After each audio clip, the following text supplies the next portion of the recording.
This is James Holder for Rifle TV in association with Mackey's Gym Mobile. With me I've got Dominic Breazeale, ahead of his IBF World Title challenge against Anthony Joshua. Just had the press conference. How do you sort of assess that, big man? Oh, it was great, man. It's always good to come over to the UK and do a press conference like so. You know, I got to thank Eddie Hearn and Sky Sports as well as Showtime and Anthony Joshua for having me over here. I mean, we've seen American opponents come over the past to challenge Anthony Joshua. How are you different to these guys? What are you going to bring that we haven't seen before? Well, as you see, man, the longer you hold that camera up, you're going to notice I'm 6'7", 255 pounds. And when Anthony Joshua stares across the ring and he sees someone just as big as him or maybe even bigger that night, it's going to put a little fear in him. I understand right now he's got a little fear in him. He understands he's got a long camp ahead of him. But it's one of those things, man. It's like looking in the mirror, getting ready to fight yourself. And I know for sure I don't want to fight myself. But at the same time, I know for sure I've got some advantages over Anthony Joshua. And I plan on taking advantage of them. You and Anthony Joshua have sort of great amateur pedigree. You was both at the London 2012 Olympics. So no doubt Anthony Joshua would have been on your radar then. You would have sort of been aware of him. Yeah. You know, being aware of him, not so much. It's not like a game plan for anybody going into the Olympics. Only because I knew, you know, it was going to be a draw of strings, and nobody knew who we were going to fight or whatnot. We did cross each other's path in the Olympic Village. No words were exchanged or anything like that. You know, at the same time, I don't believe he, you know, should have won the gold medal. I think Camarelli, the Italian, beat him in the last final match there. But you know, to each its own. The judges made their decision, and you know, it's in the past now. We're talking about a world title fight, and like I said, I don't plan on leaving it up to the judges because I don't plan on being like the Italian in the 2012 games, getting ripped of my title. We saw the head-to-head before the press conference started. It was quite heated. What were you and Anthony Joshua saying to each other during that moment? Just what gentlemen say to each other before a big-time fight comes up, man. I wanted to let him know that he's in for a fight, and he wanted to let me know that I was in for a fight. It's one of those situations that we showed respect for each other in the beginning. We shook each other's hands, but at the same time, when you look in a man's eyes and you know that you got to square off with him in seven weeks for the biggest fight of your life, there's some words that have to be had. And I respect him. I'm sure he respects me, but at the same time, it's going to be a fight.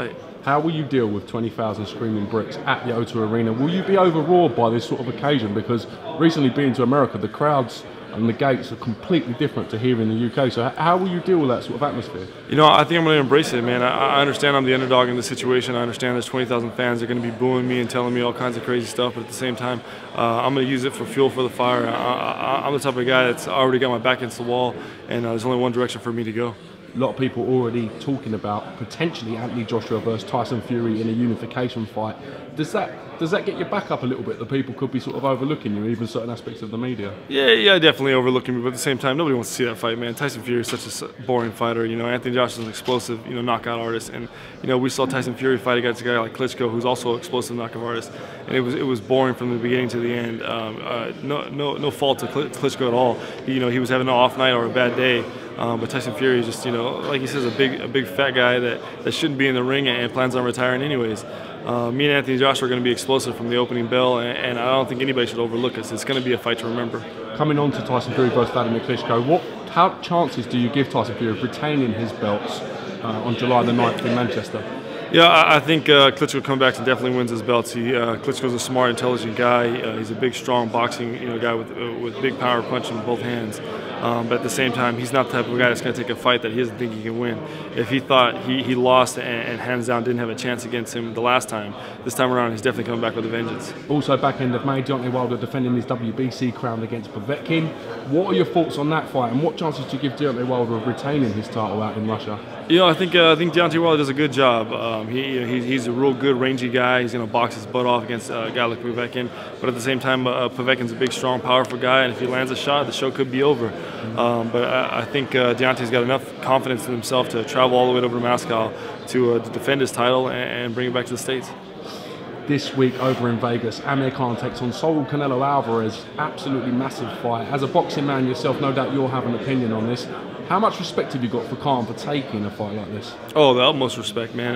To be the littler guy, to put on the weight, to come into a heavier weight division, you got to have respect for it. But at the same time, Amir Khan's got some of the best boxing skills in the game, and he understands that. He knows that he can keep Canelo Alvarez away. At the same time, Canelo Alvarez is a big, strong puncher, man. He can punch in both hands, and he's going to bring the pressure. And I'm excited to be there Saturday night.